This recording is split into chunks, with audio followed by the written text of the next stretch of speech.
21টি বিষয় বলো, এই যে আমার বই। কবি দাঁড়াও।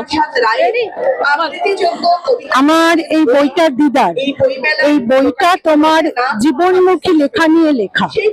একটা মানুষের মানে আমার গল্পের পৃষ্ঠাটা বইয়ের আকার নিয়েছে এই কাব্যগ্রন্থে, এবং আমার মনের ভাবনা, আমার মনের চিন্তা, এবং মানুষের আজকে সমাজে যে মানুষ দেখছে যে প্রেমটা সবকিছুই তোমার ভালোবাসার মধ্য দিয়ে, কিন্তু প্রেম সেখানে উৎসর্গিত প্রেমও হয়, প্রেম অব্যক্ত প্রেমও হয়, এবং প্রেম তোমার যে খালি দৈহিক একটা চিন্তা ভাবনার মধ্য দিয়ে প্রেম, আজকালকার যুগে যেটা আমরা নতুন প্রজন্মের কাছে দেখি, সেইটার থেকে একটু দূরে গিয়ে একটু অনুভূতি অনুভবের মাধ্যমে যে প্রেম হয়, সেইটার উপরেই বিশেষত করে আমার এই লেখা। এবং আমার কবিতাগুলো সেরকমই কিছু লেখা, আর কিছু জীবনমুখী কবিতা।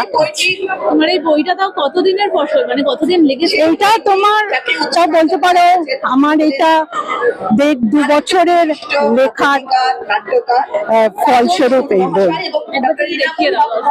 বলবো ওই প্রকাশের সময় আপনি একটু যদি